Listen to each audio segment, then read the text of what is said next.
Sur la troisième délibération, y a-t-il des souhaits d'intervention? Oui, la parole est à Madame Morin.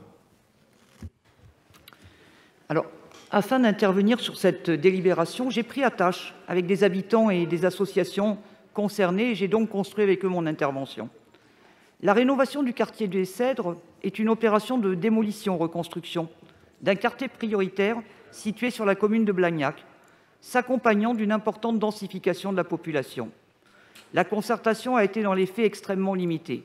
Bien que respectant la forme réglementaire, la réglementation, la publicité de l'enquête publique a été peu visible. Les contributions recueillies mettent en avant plusieurs aspects sensibles. En synthèse, je vais rappeler les éléments, les points saillants des contributions d'Ecosol et de la map du quartier.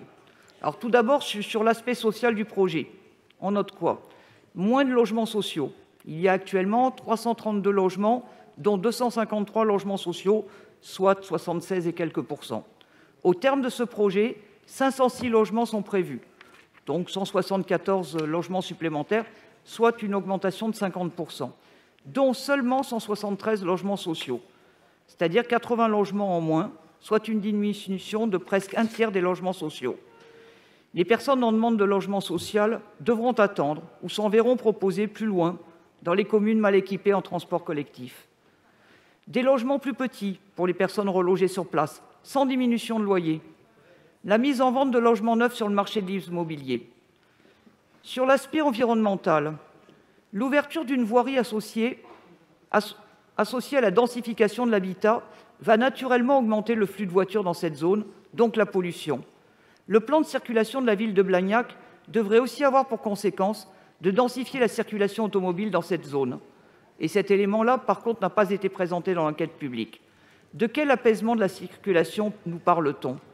La circulation y est actuellement paisible, dans des rues qui sont en impasse. La construction de nouveaux immeubles et l'ouverture d'une rue vont s'accompagner de la suppression d'espaces verts et de l'abattage d'arbres. Nous connaissons maintenant parfaitement le rôle des arbres contre les îlots de chaleur et leur capacité à stocker le CO2. Il serait donc temps de réfléchir avant de les abattre. À noter que la consultation n'a porté que sur une partie du projet, l'îlot de l'Ouest, anciennement Bouteau d'Or, qui doit recevoir 93 nouveaux logements. Il y a l'aménagement d'une place urbaine autour de la maison de quartier, et pourtant cette place existe déjà. Il y a la question de la place faite au mode doux de déplacement. Les pistes cyclables, elles sont prévues sur le papier, mais certaines existent déjà. Mais la continuité du réseau cyclable reste, elle, inexistante. Le projet tel qu'il est présenté ne résout en rien cette question. Et la délimitation entre zones piétonnes et zones cyclables est très peu lisible sur les portions existantes. Sur les cheminements piétons, ils existent actuellement et permettent de traverser en toute tranquillité cet îlot dans des espaces non clôturés. Les futurs propriétaires des logements mis en vente n'auront-ils pas envie de clôturer leur résidence, limitant ainsi les zones de passage possibles à des trottoirs plus ou moins encombrés? C'est pourquoi nous demandons un moratoire sur les permis de construire délivrés dans ce secteur, le temps de repenser l'urbanisme que nous désirons à l'heure du changement climatique et d'étudier des solutions alternatives permettant de répondre aux besoins de logement tout en préservant l'environnement. Je vous remercie. Merci. Je donne la parole à Joseph Carle. Merci, Monsieur le Président. D'abord, je suis très satisfait de voir que Mme Morin s'intéresse à Blagnac. Mais j'ai reconnu la déclaration de M. Crémou, qu'il a préparée avec elle, et la déclaration d'Ecosol. Je n'ai pas du tout reconnu la déclaration des habitants du quartier. Quand vous me dites, Mme Morin, qu'il n'y a pas eu de concertation, vous auriez quand même dû vous renseigner, puisqu'il y a eu 14 réunions de concertation. Et les réunions de concertation, c'est moi qui les ai faites, Mme Morin. Ce n'est pas Pierre-Paul ou Jacques, c'est moi, Joseph Carle, maire de Blagnac. On les a même faites en distinguant à la fois ceux qui devaient effectivement être dans des logements pour lesquels il y allait y avoir une démolition, reconstruction, ceux à qui on proposait les réaménagements qui restaient locataires, les propriétaires ceux à qui on allait proposer l'accession à la propriété. Pour ne pas mélanger le tout, on a fait des réunions par secteur. J'ai passé beaucoup de temps avec eux. Nous avons utilisé France Horizon pour que chaque locataire puisse avoir 3 propositions de relogement avant de pouvoir être réaffecté. Quant à la philosophie du projet, le projet, ce quartier est un quartier qui a été fait dans les années 60.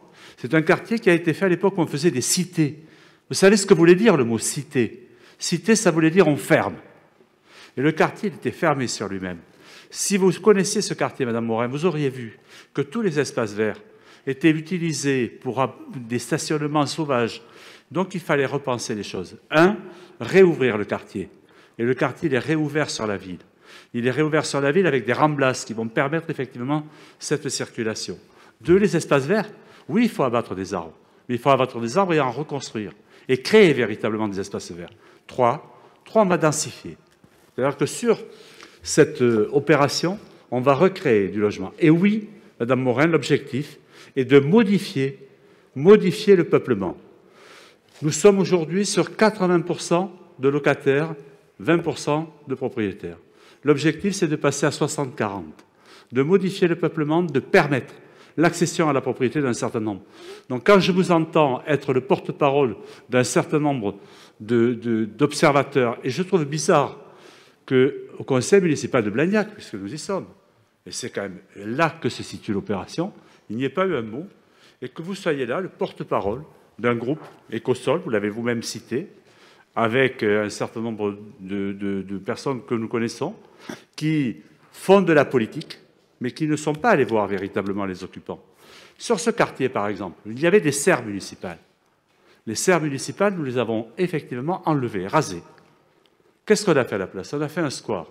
Et qui est-ce qui a défini ce que devait être ce square, qui s'appelle les Jardins de Catalogne? Ce sont les habitants. Et quels habitants? Les habitants des Cèdres, qui se sont créés leur propre quartier. Si vous allez là, vous allez voir quoi? Vous allez voir des jardins familiaux. Et les 50 personnes qui sont sur les jardins familiaux, c'est qui? Ce sont ceux qui habitent là. Alors, Madame Morin, quand je vous entends, je n'ai pas de leçon à recevoir, et surtout pas de votre part et de la part des cautions. Merci. Madame Morin. Alors, quand vous évoquez la concertation, c'est assez marrant, on va dire le mot. Vous évoquez toujours le nombre de réunions. Par contre, vous évoquez rarement le nombre d'avis. Dans le dossier de consultation apparaissaient les avis qui avaient été pris. Je dois dire que par rapport au nombre de logements, ça ne faisait pas BZF, comme on dit. Donc, je pense que le nombre de réunions, c'est un mantra, mais ça n'illustre pas une concertation réelle, où il y a un équilibre des deux côtés. Après, vous me parlez des locataires à qui on fait 3 propositions. Vous savez que c'est assez surprenant, parce que suivant l'endroit dont on se situe, on ne voit pas les choses de la même manière, très clairement. Quand on est aux côtés de ceux qui reçoivent ces 3 propositions, et on en connaît à la Reinerie ou ailleurs, bizarrement, ils n'ont pas le sentiment d'avoir trop de propositions. Ils ont surtout l'impression qu'on leur propose n'importe quoi et que leur 3e fois, on leur dit vous dégagez du système. Donc c'est un petit peu triste de parler de 3 propositions, alors qu'on sait très bien que les propositions sont très rarement conformes aux demandes des personnes et qu'elles aboutissent effectivement à éloigner d'un quartier où les gens ont construit leur vie, comme vous le disiez, avec des jardins, avec d'autres choses, à les éloigner de cet endroit où ils ont toute leur solidarité. Et ça, c'est problématique. Et puis quand vous me parlez de mixité, parce qu'en fait, c'est ça que vous évoquez, moi, j'aimerais que cette mixité, elle se fasse au centre-ville de Blagnac, qu'elle se fasse à l'endroit où vous mettez les rues piétonnes, parce que les rues piétonnes, c'est au centre-ville que vous les mettez, c'est pas dans ces quartiers. Vous auriez pu ouvrir ce quartier, mais l'ouvrir pour les piétons et pour les modes doux. Vous avez choisi de l'ouvrir pour les voitures. C'est un choix, là aussi. On pouvait sortir du modèle cité, comme vous le dites, pour passer effectivement à un modèle différent, ouvert, mais qui ne soit pas ouvert à la circulation automobile de manière beaucoup plus massive. Je vous remercie. Joseph Carle. Bon, est-ce que, Madame Morin, je pense que vous savez comment a été engagée l'opération. L'opération, elle a été engagée par une construction. Il y a donc une construction neuve de logements qui a été faite et qui est avenue de Corle-Barieux. Cette construction de logements permet effectivement d'accueillir dans des logements que je vous invite à visiter, de voir un petit peu la qualité, la fonctionnalité. Je ne parle pas de l'esthétique architecturale, je vous parle de la qualité des logements.